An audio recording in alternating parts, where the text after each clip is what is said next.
ദൈവനാമം മഹത്വപ്പെടുമാറാകട്ടെ. ഇന്നത്തെ പഠനത്തോടുള്ള ബന്ധത്തിൽ റോമർക്കെഴുതിയ ലേഖനം 8-ാം അധ്യായം അതിൻ്റെ 24 25 വാക്യങ്ങൾ ആമുഖമായി വായിക്കുവാനായി ആഗ്രഹിക്കുന്നു. പ്രത്യാശയാലല്ലോ നാം രക്ഷിക്കപ്പെട്ടിരിക്കുന്നത്. കാണുന്ന പ്രത്യാശയോ പ്രത്യാശയല്ല.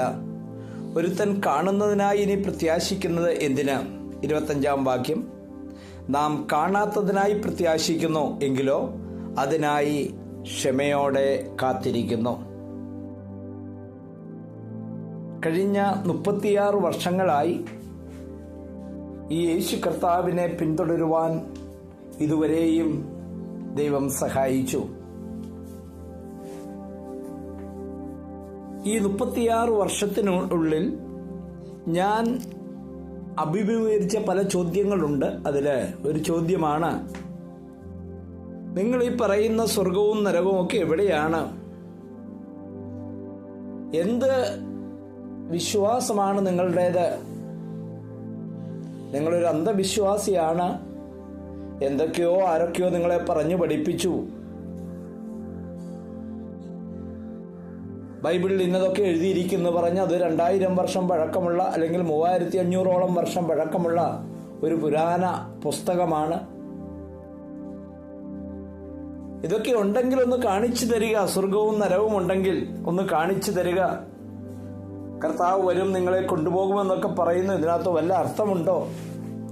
ധാരാളം ചോദ്യങ്ങൾ കേട്ടിട്ടുണ്ട്, ഇപ്പോഴും കേട്ടുകൊണ്ടിരിക്കുന്നു. എന്നാൽ അപ്പോസ്തലനായ പൗലോസ് ഇവിടെ പറയുന്നത് കേൾക്കുക, പ്രത്യാശയാലല്ലോ നാം രക്ഷിക്കപ്പെട്ടിരിക്കുന്നത്. എന്നെ ശ്രവിക്കുന്ന പ്രിയപ്പെട്ടവരെ, ഈ യേശുക്രിസ്തുവിനെ രക്ഷിതാവും കർത്താവുമായി സ്വീകരിച്ചിരിക്കുന്നത് ഒരു വലിയ പ്രത്യാശയോടെയാണ്. ഞാൻ കർത്താവിൻ്റെ കൂടെ നിത്യകാലമായിരിക്കും. കർത്താവിനെ ഞാൻ മുഖാമുഖം കാണും. ഞാൻ നിത്യതയോളം കർത്താവിനോട് കൂടിയായിരിക്കും. ഈ പ്രത്യാശയില്ലാത്ത ക്രിസ്തീയ ജീവിതം എന്ന് പറയുന്നാൽ ക്രിസ്തീയ ജീവിതമല്ല.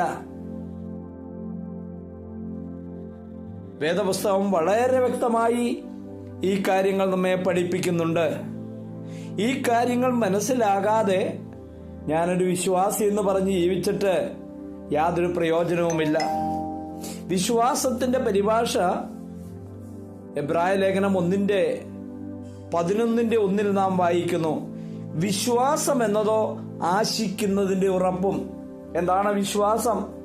ഇന്ന കാര്യം ഞാൻ ആശിക്കുന്നു, ഇന്ന കാര്യം ഞാൻ പ്രത്യാശിക്കുന്നു, അതിന്റെ ഉറപ്പ് എനിക്ക് ലഭിച്ചിരിക്കുന്നു. അത് മാത്രമല്ല, വീണ്ടും പറയുകയാണ്, കാണാത്ത കാര്യങ്ങളുടെ നിശ്ചയവുമാകുന്നു. വിശ്വാസം എന്നതോ ആശിക്കുന്നതിന്റെ ഉറപ്പും കാണാത്ത കാര്യങ്ങളുടെ നിശ്ചയം. ഞങ്ങൾ കാണാത്ത കാര്യങ്ങളിലുള്ള നിശ്ചയത്തിലാണ് ജീവിക്കുന്നത്. നിങ്ങൾക്ക് ഞങ്ങളെ അന്ധവിശ്വാസി എന്ന് വിളിക്കാം, എന്നാൽ ജീവനുള്ള ഒരു ദൈവത്തെ ഞങ്ങൾ അനുഗമിക്കുന്നു. ജീവനുള്ള ദൈവത്തിന്റെ വചനമാണ് വിശുദ്ധ വേദപുസ്തകം. ആ വേദപുസ്തകത്തെയാണ് ഞങ്ങൾ അംഗീകരിക്കുന്നത്. ആയിരങ്ങൾക്ക് സമാധാനവും സന്തോഷവും നൽകിയ, ജീവിതത്തിന് അർത്ഥം നൽകിയ ഒരു പുസ്തകമാണ് വിശുദ്ധ വേദപുസ്തകം. പ്രിയപ്പെട്ടവരെ, വർഷങ്ങളായിട്ട് വിശുദ്ധ വേദപുസ്തകം വായിക്കുന്ന നിങ്ങൾക്ക് ഈ സത്യം മനസ്സിലാകുന്നില്ലെങ്കിൽ നിങ്ങളൊരു ന്യൂസ് പേപ്പർ പോലെയാണ് ഇത് വായിക്കുന്നതെന്ന് പറയുവാൻ ഞാൻ ആഗ്രഹിക്കുകയാണ്.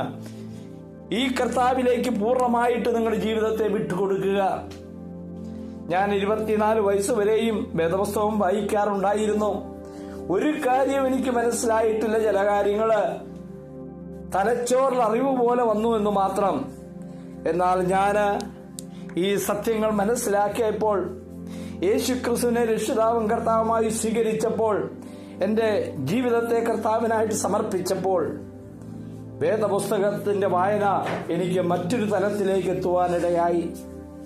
ജീവിതത്തില് അർത്ഥവും സമാധാനവും ഉണ്ടാകുവാനായിട്ടിടയായി. എന്നെ ശ്രദ്ധിക്കുന്ന പ്രിയപ്പെട്ടവരെ, ആ സമയത്താണ് പ്രത്യാശ നമ്മുടെ ഉള്ളിലേക്ക് കടന്നു വരുന്നത്.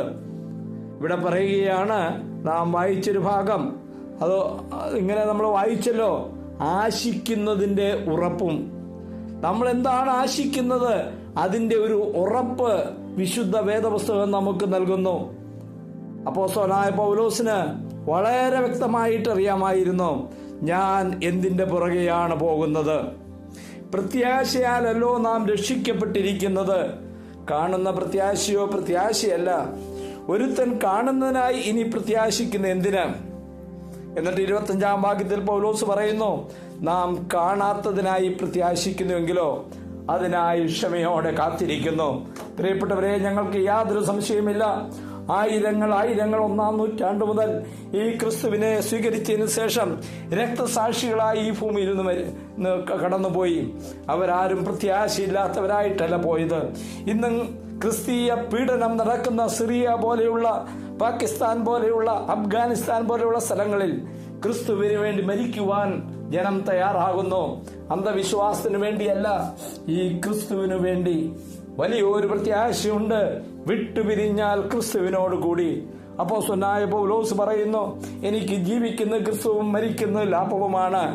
ഞങ്ങൾ കാണാത്തതിനായി വേദപുസ്തകം പറയുന്ന, ദൈവം പറഞ്ഞിരിക്കുന്ന, യേശു കർത്താവ് പറഞ്ഞിരിക്കുന്ന സത്യത്തെ അംഗീകരിച്ചുകൊണ്ട് ആ നിശ്ചയത്തോടുകൂടി കാണാത്തതിനായി ഞങ്ങൾ പ്രത്യാശിക്കുന്നു. എന്നെ ശ്രവിക്കുന്ന പ്രിയ ദൈവജനമേ, നിങ്ങളുടെ ആ വിശ്വാസം, ആ പ്രത്യാശയുണ്ടോ? ആ പ്രത്യാശയിലാണോ ജീവിക്കുന്നത്? നിങ്ങളുടെ ജീവിതത്തിന് മാറ്റം വരും, ജീവിതത്തിന് സമാധാനമുണ്ടാകും. ആരെങ്കിലും യേശു കർത്താവിനെ ഹൃദയത്തിൽ ഇതുവരെ സ്വീകരിച്ചിട്ടില്ലെങ്കിൽ ഈ പ്രത്യാശയിലേക്ക് കടന്നു വരിക.